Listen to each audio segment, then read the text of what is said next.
అద్భుతమైన మాట రాయబడతా ఉంది.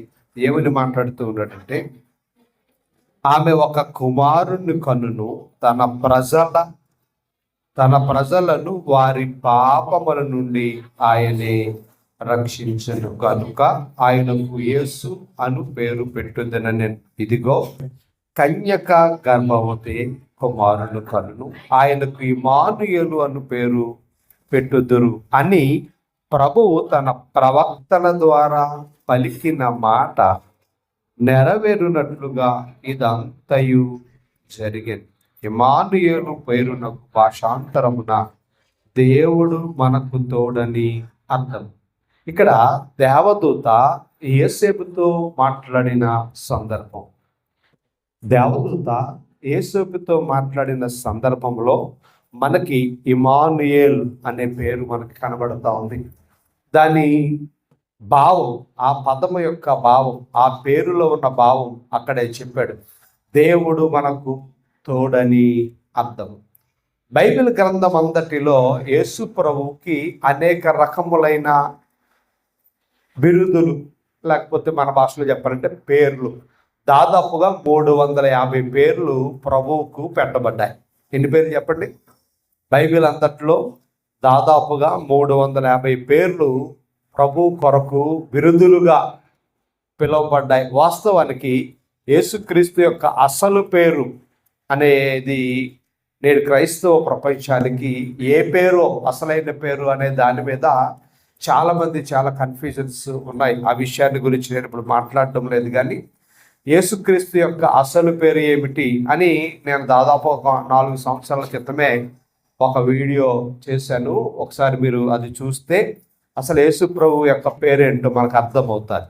ఇప్పుడు ఇమ్మానుయేల్ అనే పేరులో, అనే బిరుదులో ఉన్నటువంటి విషయాన్ని మనము జాగ్రత్తగా ఆలోచన చేసినప్పుడు, దేవుడు మనకు తోడుగా, ఇమాన్యు ప్లస్ ఎల్, హిబ్రూ 2 పదాల కలయికగా ఈ పేరు కనబడుతుంది. ఇమాన్యు అనే మాటకు అర్థము మనకు తోడు, ఏల్ అనగా దేవుడు.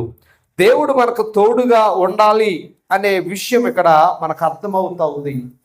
దేవుని తోడును మనము కలిగి ఉంటే మన జీవితం ఎలా ఉంటుందో అనే విషయాలను లేఖనం ఎంతో స్పష్టంగా మనకు బోధిస్తూ ఉంది. మనుషులు మనకు తోడుగా ఉంటారు. మనకు తోడుగా ఉండాలని మనము మానవ బంధాలను ఏర్పరచుకొని దేవుడిచ్చిన తోడును మనము కొనసాగిస్తూ ముందుకు వెళుతూ ఉన్నాం. మనుషులు మన జీవితాల్లో ఎంతవరకు తోడుగా ఉంటారు, ఎంతకాలము మనతో ప్రయాణము చేస్తారు అని మనం జాగ్రత్తగా ఆలోచన చేసినప్పుడు, మనకి బంధువులు లేకపోతే మన స్నేహితులు, మన కుటుంబీకులు ఎవరైనా ఎక్కడికన్నా ప్రయాణం వెళ్ళాలని మనం అనుకుంటే మనకు తోడుగా వస్తారు. ఎంత దూరం వస్తారు? నేను 1000 కిలోమీటర్లు నడవాలనుకుంటున్నాను, నా తోడుగా వస్తారా అని ఎవరిని అడుగుతుండే? ఎప్పుడైనా అడిగారా? ఎందుకంటే మనతో వచ్చేవారు వస్తారు. 1 గంట రావచ్చు, 1 రోజు రావచ్చు, కొంతకాలము రావచ్చు. ఎవరు ఎంతకాలము మనకు తోడుగా ఉంటారో మనకి తెలియదు. కానీ మనకు నిత్యము తోడుగా ఉండేది ఎవరు అంటే దేవాతి, అంటే యేసు ప్రభు ఈ భూమి మీదకి ఎందుకు వచ్చాడు అంటే మానవ జాతిని ఆయన దగ్గరుండి నడిపించడానికి మనకు నిజమైన తోడుగా ఆయన ఈ భూమి మీదకి వచ్చాడు అని లేఖనం చెబుతుంది. కొండ మీద ప్రసంగంలో ప్రభు ప్రసంగం చేస్తూ ఏమన్నాడు అంటే, ఎవరైనా ఒకవేళ నిన్ను 1 మైలు రమ్మంటే నీవు 2 మైళ్ళు వాళ్ళతో కలిసి వెళ్ళమని చెప్పాడా కొండ మీద ప్రసంగంలో? అంటే ఎవరైనా మనతో వస్తే 1 మైలు వస్తారు, 2 మైళ్ళు వస్తారు, ఇంకా అంతకు మించి రారు. చివరి వరకు మనతో ఎవ్వరు ఉండరు. ఈ భూమి మీద భర్తకు భార్య తోడు, భార్యకు భర్త తోడు అని మనం అనుకుంటాము, కానీ ఆ తోడు కూడా మనకి నిరంతరము నికరము కాదు. ఎందుకంటే భర్త నాతో ఉంటారని చెప్పి భార్య కంటే ముందు భర్త వెళ్ళిపోతే, భార్య నాతో ఉంటారని చెప్పి భర్త కంటే ముందు భార్య వెళ్ళిపోతే అప్పుడు ఒంటరిగానే మిగలవలసిన పరిస్థితి వస్తుంది. అప్పుడు అంటాము, ఇదేంటి నాకు తోడుగా ఉంటానని ప్రమాణము చేశావు, నాకు తోడుగా ఉంటానని వాగ్దానము చేశావు, నన్ను విడిచి వెళ్ళిపోయావా అని మనం ఏం చేస్తామంటే కన్నీరు కారుస్తాం. దాని అర్థం ఏమిటంటే ఈ భూమి మీద ఎవరు తోడు మనకు ఎక్కువ కాలము శాశ్వతము కాదు. ఒకవేళ మనం ఒంటరిగా ఉంటున్నాం అనుకోండి, ఒంటరిగా ఒక ఇంట్లో ఉంటూ ఉన్నాము, ఆ ఒంటరితనాన్ని పోగొట్టుకోవడానికి మన బంధువుల్ని పిలిచినా, స్నేహితులను పిలిచినా, ఎవరిని పిలిచినా ఎవరు ఎక్కువ కాలం మనతో ఉండనే ఉండరు. ఎవరు ఎక్కువగా మనతో ఉండరు. ఎందుకంటే మన మీద ఉన్న ప్రేమతో ఒక రోజు ఉండొచ్చు, 2 రోజులు ఉండొచ్చు, నెల ఉండొచ్చు, తర్వాత వాళ్ళు మనల్ని విడిచి వెళ్ళిపోతారు. మనకు తోడుగా జీవితాంతము మనతో ఉండేవారు ఈ భూమి మీద ఎవరు లేరు. కాబట్టి చాలా మంది అంటారు ఒంటరిగా ఉండడం అలవాటు చేసుకోవాలి, ఒంటరిగా బ్రతకడం అలవాటు చేసుకోవాలి అని చాలా మంది మాట్లాడుతూ ఉంటారు. దైవ జనాంగమ, దేవుని పిల్లలుగా మనము ఆలోచన చేయవలసిన సందర్భం ఏమిటంటే, ఎంత గొప్ప స్నేహితులైనా, ఎంత గొప్ప భార్యాభర్తలైనా, ఎంత గొప్ప తండ్రి అయినా, తల్లి అయినా, ఎవరైనా ఒక రోజు మన తోడుని విడిచి వెళ్ళిపోవాలి. ఈ లోకము ఎవరికి శాశ్వతము? మరి ఈ భూమి మీద మనము ఒంటరిగా ఉన్నప్పుడు ఎవరు మనకు తోడుగా ఉంటారు అంటే, ప్రభువు చెప్పాడు, నేను నీకు తోడుగా ఉండడానికి ఇమ్మానుయేలుగా ఈ భూమి మీదకి దిగి వచ్చాను. ఆయన తోడు ఎంత అద్భుతమైనదో, ఆయన సహవాసము ఎంత ఉన్నతమైనదో జాగ్రత్తగా మనం ఆలోచన చేసినప్పుడు 46వ కీర్తనలో ఒక అద్భుతమైన మాట వ్రాయబడింది. ఒకసారి ఆ మాట చదువుదాం. మనందరికి తెలిసిన మాటే. 46వ కీర్తన, నేను ఇంకా వచనం చెప్పలేదండి అమ్మగారు. 46వ కీర్తన జాగ్రత్తగా మనం ఆలోచన చేసినప్పుడు 4వ వచనం అంటాడు, ఒక నది కలదు, దాని కాలువలు దేవుని పట్టణమును సర్వోన్నతుని మందిరపు పరిశుద్ధ స్థలమును సంతోషపరుచుచున్నవి. దేవుడు ఆ పట్టణములో ఉన్నాడు, దానికి చలనము లేదు. దేవుడు నీతో ఉంటే నీ జీవితంలో చలనము ఉండనే ఉండదు. కష్టాలు వస్తాయి, నష్టాలు వస్తాయి, నిందలు వస్తాయి, ఇబ్బందులు వస్తాయి, భయానక పరిస్థితులు ఎదురవుతాము. ఎలాంటి పరిస్థితి వచ్చినా దేవుడు నీకు తోడుగా ఉంటే నీ జీవితం ఎలాగుంటుందంటే చలనము లేనిదిగా ఉంటుంది. దేవుని తోడు ఎంత గొప్పగా ఉంటుందో, భౌతిక సంబంధమైన ఏ సహవాసమైన కొన్ని సందర్భాల్లో మనల్ని గాయపరచవచ్చు, మనల్ని ఇబ్బంది పరచవచ్చు, మనల్ని అవమానపరచవచ్చు, మనతో ఉన్నటువంటి ఏ సంబంధమైన. కానీ మనల్ని ఎప్పుడు ప్రేమించి క్షమించి నిలబెట్టే ఏకైక తోడు మన ప్రభువు అయిన యేసు క్రీస్తు. ఎంత అద్భుతమైన సహవాసం! ఇక్కడ అంటున్నాడు కీర్తనకారుడు, దానికి చలనము. ఆయన మనకు తోడుగా ఉంటే మన జీవితంలో ఎవరు ఏమీ చేయలేని అద్భుతమైన బంధాన్ని, అద్భుతమైన సహవాసాన్ని మనము కలిగి ఉంటామని లేఖనం చెబుతుంది. 7వ వచనంలో అంటాడు, సైన్యములకు అధిపతియగు యెహోవా మనకు తోడై. మనకు తోడుగా ఉంటే మన జీవితం ఎంత ఆనందంగా ఉంటుందో, మనకు తోడుగా ఉంటే మన జీవితం ఎంత సంతోషంగా ఉంటుందో. భయము లేని జీవితం. 2 స్నేహితులు కాలగట్టు మీద నడుచుకుంటా వెళతా ఉన్నారట. 2 స్నేహితులు కాలగట్టు మీద నడుచుకుంటా వెళితే స్నేహితుని ఆట పట్టించాలని తన స్నేహితుడితో అన్నాడంట, ఆడికి కుక్క అంటే భయం. ఏమంటే భయం? కుక్క అంటే భయం. అంటే ఒరే పరిగెట్టడం, కుక్క వస్తుంది అన్నాడట. అనగానే ఏం చేశాడు, వీడు పరిగెత్తడం ప్రారంభించాడు. పరిగెడుతున్నాడు. వెనకని చూసి నవ్వుకుంటున్నాడట. వీడికి ఎంత పీరుగో తగ్గ పరిగెట్టేస్తున్నాడని. పరిగెడుతున్నప్పుడు ఆ పరుగును చూసి ఆ అవతల ఎదురుగుండా వస్తున్న ఆయన, రాదు, ఎందుకు పరిగెడుతున్నా నువ్వు అని అంటే వెంటనే కుక్క వస్తుందండి అనండి. ఎక్కడుందిరా కుక్క చూడండి, వెనక ఎక్కడుంది కుక్క? ఎక్కడుందంటే ఉంది. ఎక్కడుంది అంటే కాలం అవతల గట్టు మీద ఉంది. ఇప్పుడు ఆ కుక్క వచ్చింది కరాలంటే ఆ కాలువ దాటాలి, రావాలి, అప్పుడు కరవాలి. ఎందుకు? మన భయాలతో మనుషులు ఆడుకుంటారు కదా. వాళ్ళకి ఎలాగుంటుంది అంటే సరదాగా. కొంతమందికి చీమలంటే భయం, జర్రులంటే భయం, ఆడోళ్ళకి బొద్దింకలంటే భయం. బల్లి అంటే మనిషికి రకరకాల బలహీనతలు ఉంటాయి. అలాంటప్పుడు మనకు అనిపిస్తుంది అంటే మనకు ఎవరైనా తోడు ఉంటే బాగుంటును అనిపిస్తుంది. మన భయాన్ని తీసివేయడానికి, మన బలహీనతను బలపరచడానికి, మనల్ని నిలబెట్టడానికి, మనల్ని నడిపించడానికి ఎవరైనా ఒక బలమైన తోడుంటే బాగుండు. నేటి దినాల్లో అనేక బంధాలు విడిపోతున్న కారణం ఏంటో తెలుసా? వారి మధ్య సరైన సహవాసము లేక. లేఖనం చెబుతా ఉంది, దేవుడట మనకు తోడుగా ఉన్నాడు. ఎంత గొప్ప అద్భుతమైన సందర్భమో జాగ్రత్తగా మనం ఆలోచన చేసినప్పుడు. ఆయన తోడు, ఆయన కాపుదల. దైవజనుడు ఒక అద్భుతమైన మాట ఒక దైవజనుడు చెప్పాడు. దేవుని తోడు అంటే డివైన్ ప్రజెన్స్. దాన్ని ఎలాగ వర్ణించాడంటే, దేవుడు మనకి తోడుగా ఉన్నాడు అనే మాటకు అర్థం ఏమిటంటే సర్వశక్తిమంతుని సహవాసాన్ని మనం కలిగి ఉన్నాము అని దాని అర్థం. అంటే ప్రకృతి, ప్రజలు, సమస్త జీవరాశులు ఏకమైన దేవుడు నీతో ఉంటే ఎవ్వరును ఏమీ చేయలేరు. ఎంత గొప్ప సహవాసం! యేసు ప్రభు మనకు తోడుగా ఉండడానికి ఈ భూమి మీదకి వచ్చాడు. ఒంటరిగా ఉన్న మన చాలా సందర్భాల్లో మన చుట్టూ జనం ఉంటారు, కానీ మనం ఎలా ఫీల్ అవుతామంటే ఒంటరిగానే ఫీల్ అవుతాం. కుటుంబం ఉంటుంది, బంధువులు ఉంటారు, స్నేహితులు ఉంటారు, అందరూ ఉంటారు, పిల్లలు ఉంటారు, కానీ మనకేమనిపిస్తుంది తెలుసా? ఒంటరిగానే అనిపిస్తుంది. ఎందుకంటే అలాంటి పరిస్థితులు మన జీవితంలో ఎదురవుతాయి. అప్పుడు అలాంటి వారితో దేవుడు అంటాడు, నేను మీకు తోడుగా ఉన్నాను. ఎంత అద్భుతమైన సన్నివేశము మనం జాగ్రత్తగా ఆలోచన చేసినప్పుడు ఆ అద్భుతమైన ఆ మాటలు కనబడుతూ ఉంటాయి. 10వ వచనం అంటాడు, ఊరకుండుడి, నేనే దేవుడినని తెలుసుకొనుడి. నువ్వు ఊరుకో. నీ జీవితంలో సమస్య వచ్చిందా, ఇబ్బంది వచ్చిందా, బాధ వచ్చిందా, కష్టం వచ్చిందా, నష్టం వచ్చిందా, ఊరుకో, నేనున్నాను నీకు. చాలా మంది తోడుంటారు మనతోటి. మన కష్టం వచ్చినప్పుడు మాత్రం సైడ్ అయిపోతారు, మనకి ఇబ్బంది వచ్చినప్పుడు సైడ్ అయిపోతారు. కొంతమంది తోడుగా ఉంటారు, కానీ అవతలకి మనకు సహాయం చేసే ఆర్థిక పరిస్థితులు ఉండవు.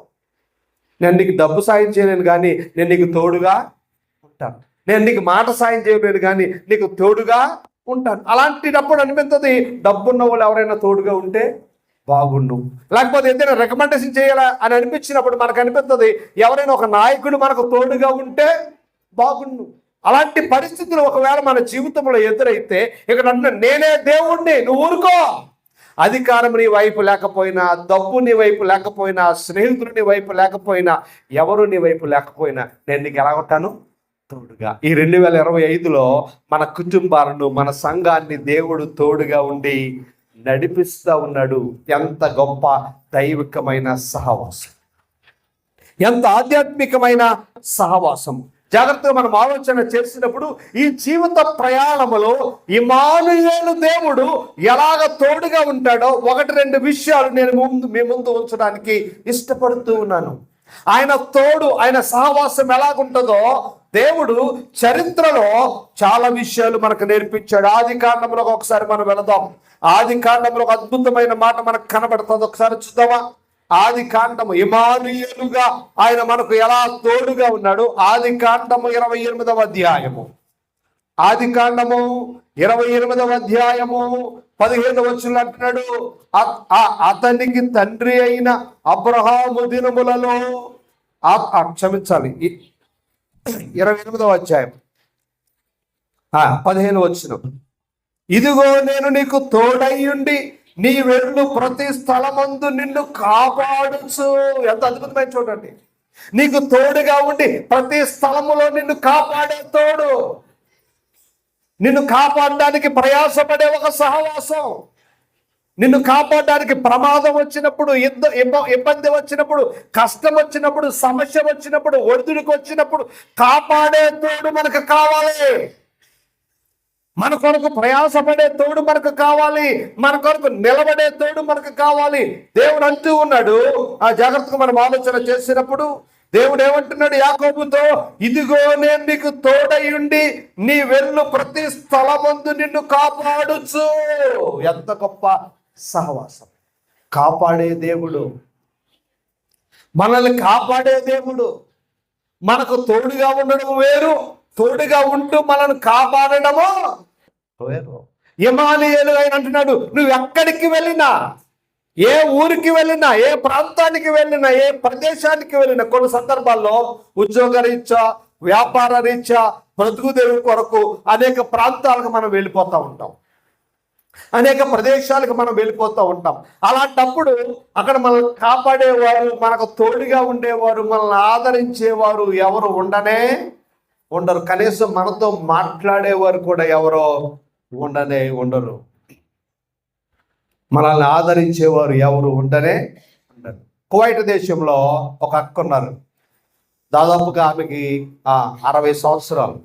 వాస్తవంగా 60 సంవత్సరాలు లోపు ఉన్న వాళ్ళు ఏం చేస్తారంటే పంపించేస్తారు, ఎట్టి పరిస్థితులు అక్కడ ఉంచరు. కానీ దాదాపుగా 30 సంవత్సరాల నుండి ఒక ఇంట్లో తన పనిచేస్తూ ఉంది.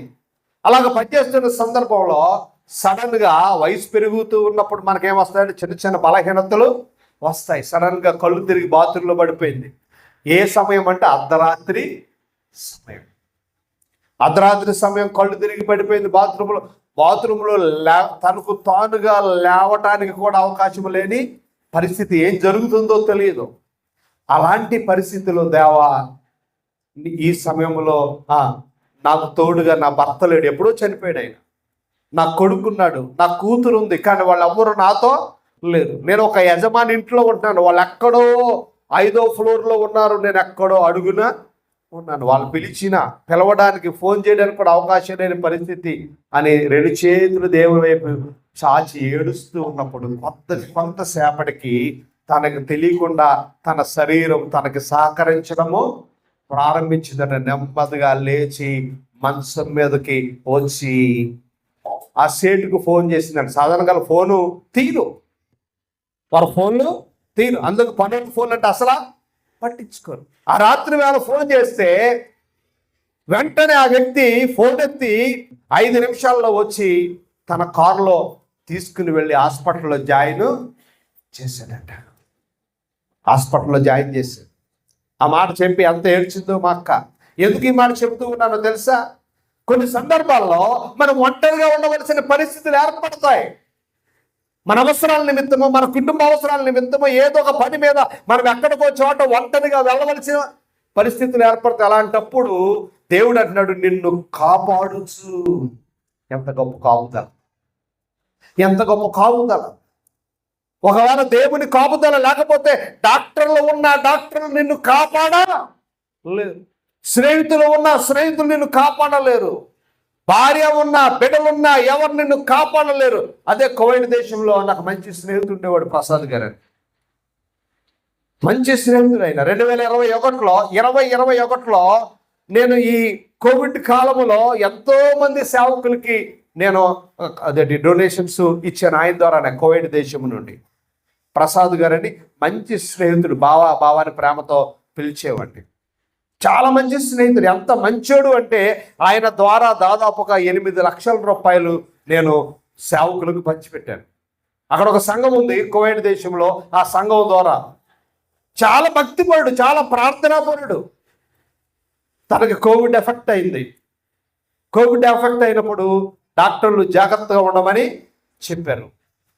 ఆ ముందు రోజు నేను ఆ వ్యక్తితో మాట్లాడాను. వాళ్ళ మిసెస్ కువైట్ దేశం గవర్నమెంట్ హాస్పిటల్లో నర్సు. ఆమె 2 మగపిల్లలే. చాలా జాగ్రత్తగా ఆమె డ్యూటీకి వెళ్ళింది. ఈయన చాలా జాగ్రత్తగా ఉన్నాడు. సడన్గా కళ్ళు తిరిగాయి. హాస్పిటల్లో జాయిన్ చేశారు, కోవిడ్ హాస్పిటల్లో జాయిన్ చేశారు. సంఘం అంతా కలిపి 10 లక్షలు డొనేషన్. ఎంత చెప్పలేదు తెలుసా? 2 గంటల్లో 2 గంటల్లో సంఘం అంతా కలిసి 10 లక్షలు సిద్ధపరుచుకుని హాస్పిటల్కి వెళ్ళారు. కట్టడానికి వెళ్ళిన 5 నిమిషాల్లో ఆయన చనిపోయాడు. మా బావగారు బ్రతుకుంటే ఈరోజు నేను కోవిడ్కి ఎన్నిసార్లు ఉండేవాడినాం. ఆయన చెప్తేనే చేయించుకున్నాను పాస్పోర్ట్. ఎందుకంటానంటే భార్య మెడికల్గా నర్సు, ఆమె 2 పిల్లలు. సంఘం ఎంత గొప్ప సంఘం అంటే మొత్తం అందరూ అక్కడే ఉన్నారు. కానీ ఎవరు ఆయన్ని కాపాడలేక చివరిగా ఆయన చెప్పిన మాట అంట, ఇందిర తన భార్య పేరు. అమ్మ ఇందిర, నేను వెళ్ళిపోతున్నాను, పిల్లల్ని జాగ్రత్తగా చూసుకో. నేను ఎందుకు ఈ మాట అంటున్నానంటే అన్ని వసతులు మనకున్న దేవుని కాపుదల లేకపోతే దేవుడు మనకు ఊపిరి ఇవ్వకపోతే ఈ ఊపిరి ఆగిపోతుంది. డబ్బు మనల్ని బ్రతికించలేదు, బంధాలు మనల్ని బ్రతికించలేవు, స్నేహితులు మనల్ని బ్రతికించలేరు, డాక్టర్లు మనల్ని బ్రతికించలేరు. ఆ కోవిడ్ మనందరికీ చెప్పింది, ఏమున్నా మనల్ని ఎవరో బ్రతికించలేవు. చాలామంది కోటీశ్వరులు, మహా డబ్బున్న వాళ్ళే ఈ లోకాన్ని విడిచి వెళ్ళిపోయారు. దానికి అర్థం ఏంటో తెలుసా? దేవుడు మనకు తోడుగా లేకపోతే మనం ఊపిరి పీల్చడం కూడా సాధ్యము కాదు.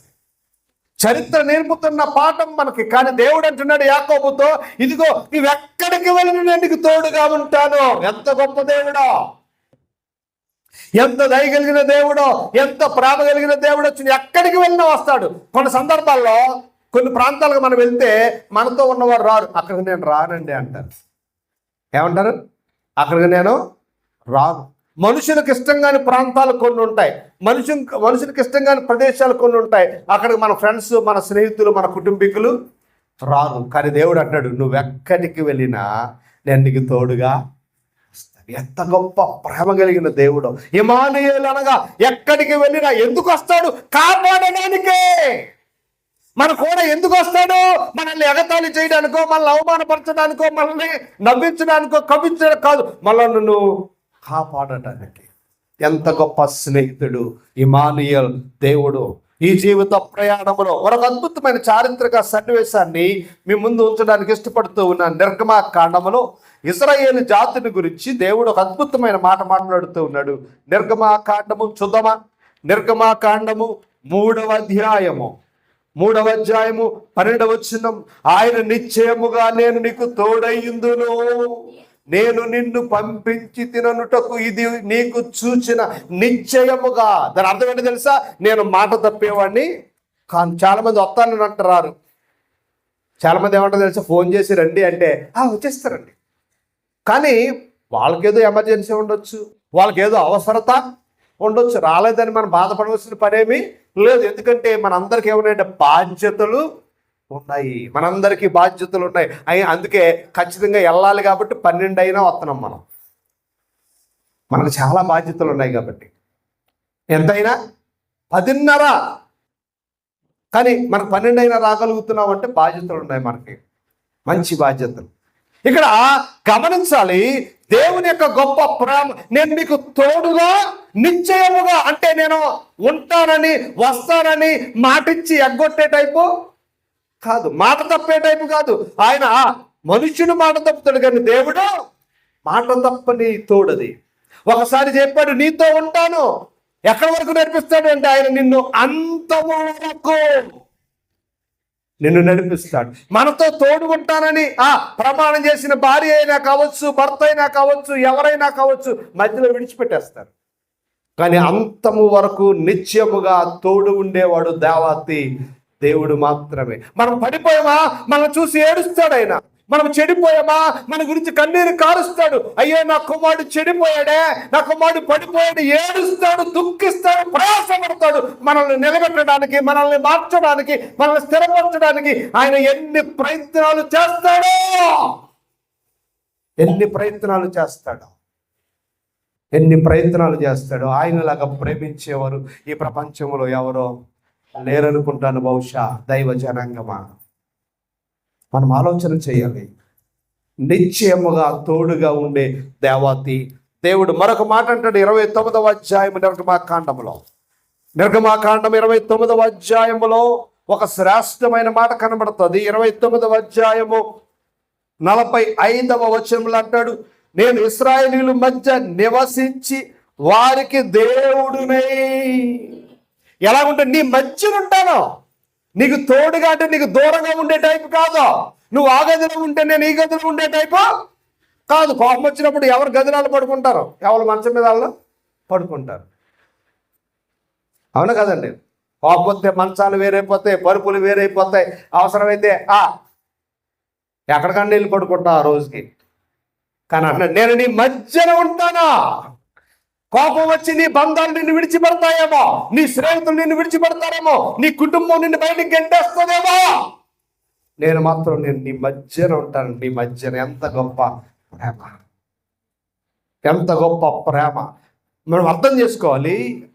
మనం చేసే పనులకు, మనం చేసే కార్యాలకి ఆయనకి కోపం రాదా?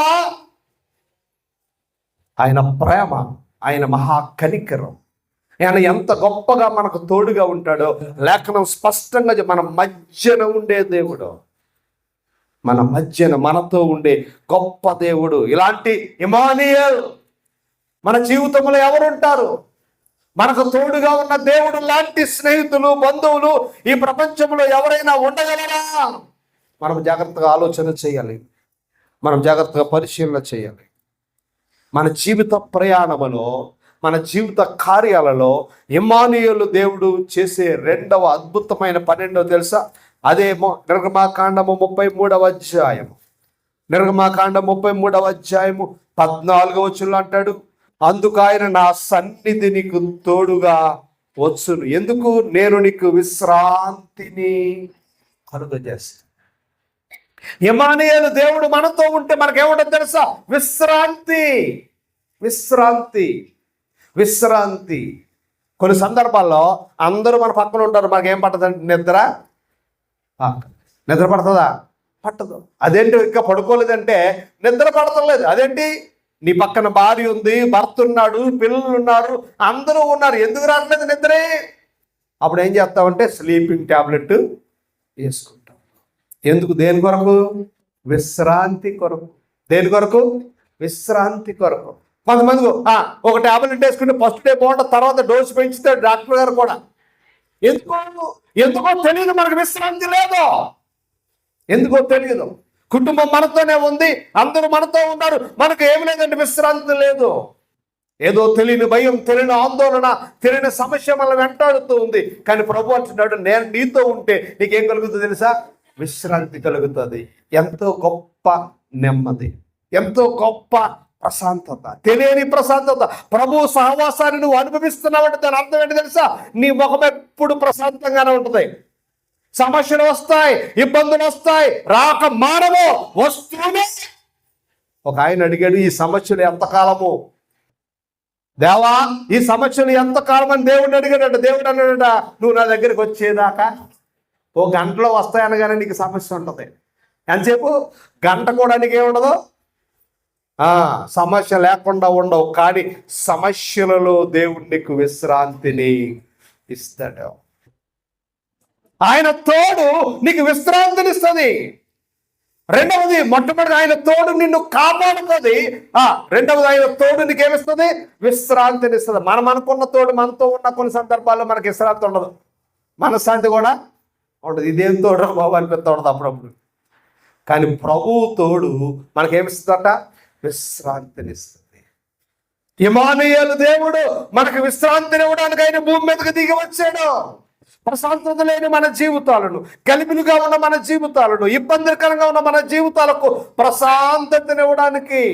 అదే మాట యోహాను సువార్తలో ప్రభువు చెప్పాడు, ప్రయాసపడి భారము మోసుకొనుచున్న సమస్తమైన వారులారా నా యొద్దకు రండి, నేను మీకు ఏమిస్తాను?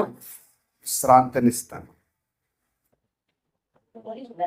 మనకు తోడు అంటే మనల్ని కాపాడడానికైనా మనకు తోడుగా ఉన్నాడు. రెండవది, మనకు విశ్రాంతి ఇవ్వడానికి ఆయన మనకు తోడుగా ఉన్నాడు. మరొక అద్భుతమైన మాట ద్వితీయోపదేశ కాండంలో ఒక మాట ఉంటుంది, మనందరికీ తెలిసిన మాట. ఒకసారి చూద్దాము.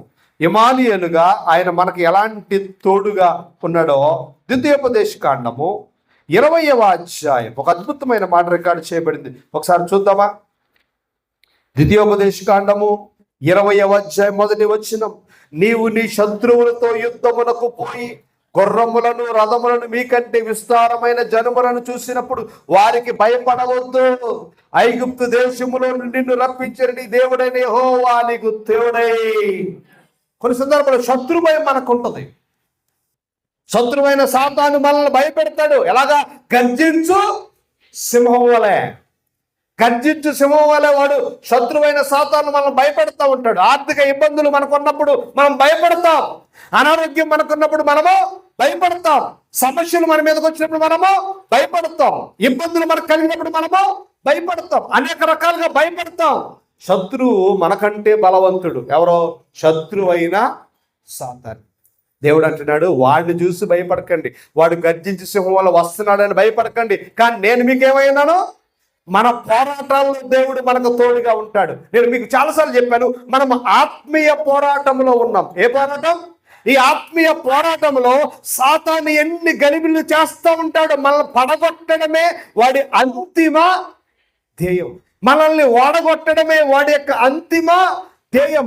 వాడు ఎన్ని బాణాలు వేస్తూ ఉంటాడో మన మీదకి, మనల్ని ఓడగొట్టడానికి, బలహీనపరచడానికి, గలిబిలి చేయడానికి. ఈ శత్రు పోరాటంలో ఇమ్మానుయేలు మనకు తోడుగా ఉన్నాడు.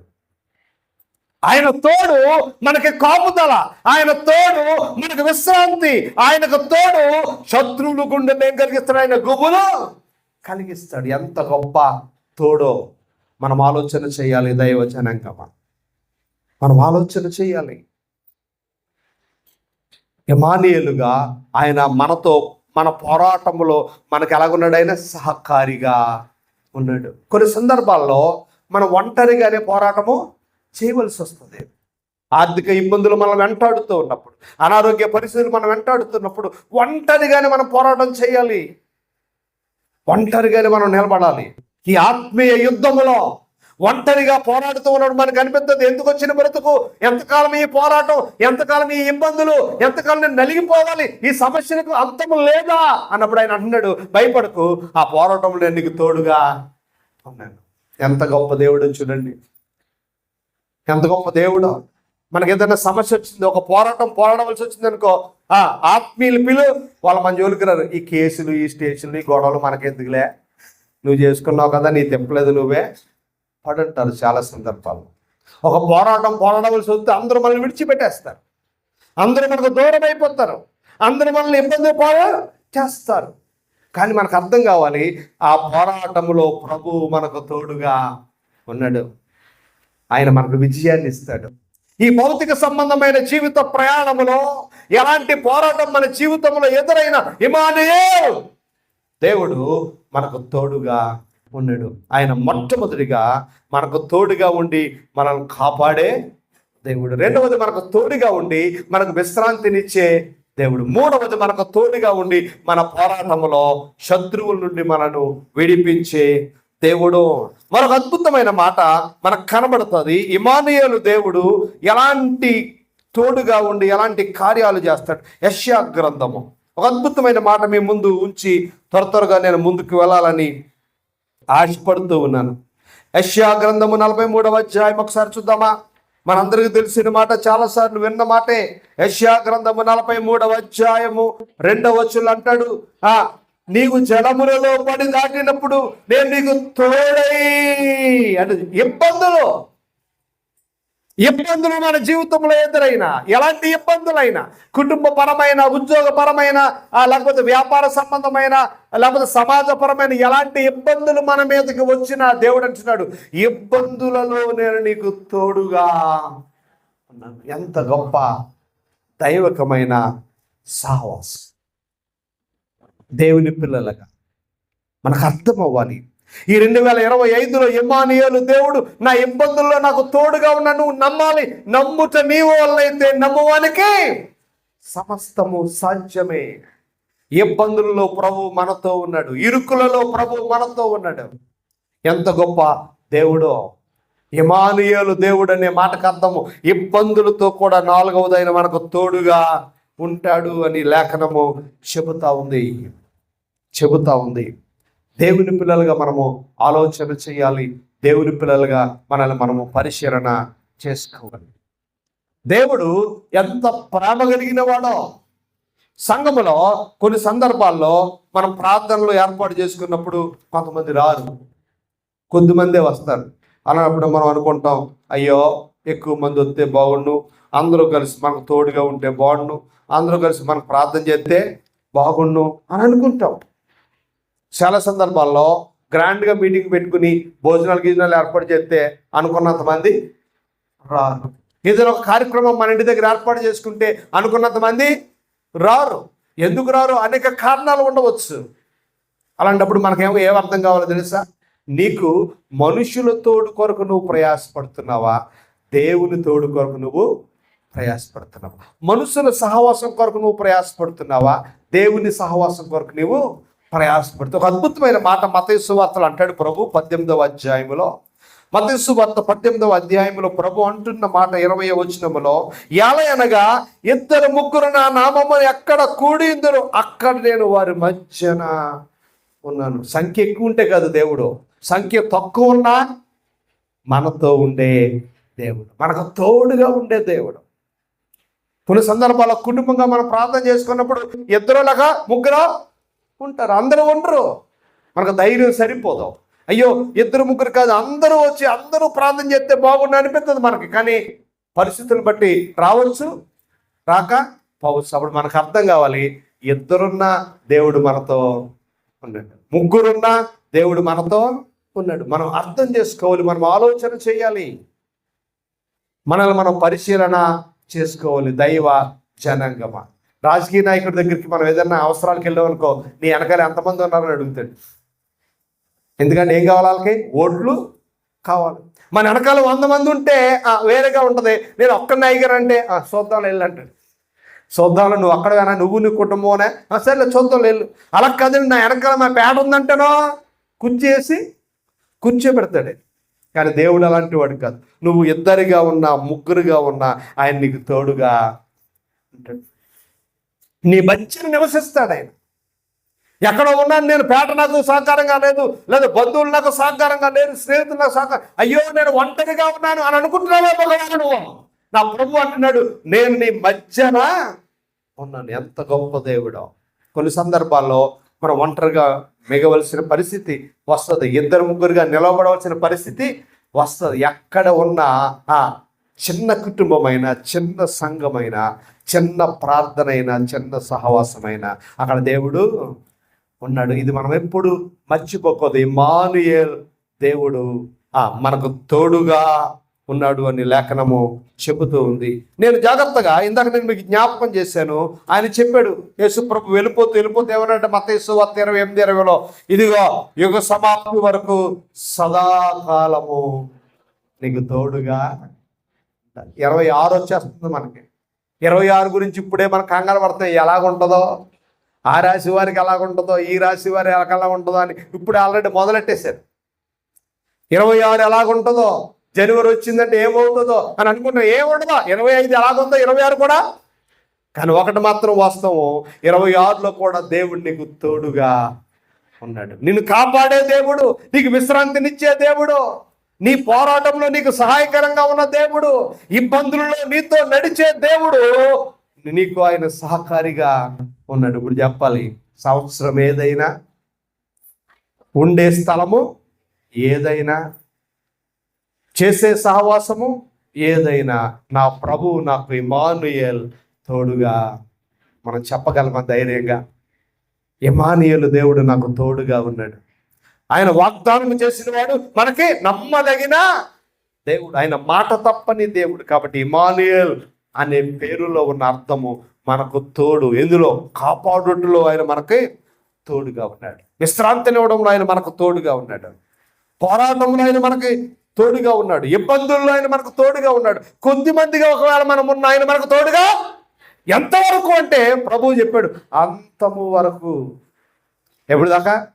అంతము వరకు ఆయన మనకి తోడుగా ఉన్నాడు. అట్టి కృప దేవుడు మనందరికీ అనుగ్రహించునుగాక.